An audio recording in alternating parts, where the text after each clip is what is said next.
வணக்கம். முருகப்பெருமானினருளால் இன்று நம் காணவிருப்பது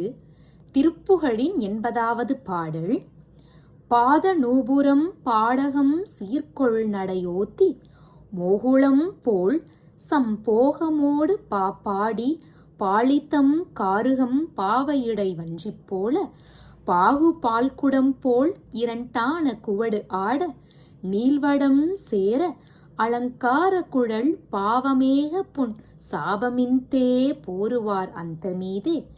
மாதர் கோகிளம் போல் கரும்பான மொழி தோகை வாகார் கண்டாரை கொண்டாடி தகைவாரும் வீடே என்று ஓதி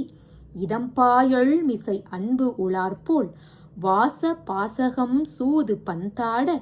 இழிவேயர்வை பாய சிந்து ஆகு கொஞ்சு ஆர விழிவாகு தோள்கரம் சேர்வை தந்து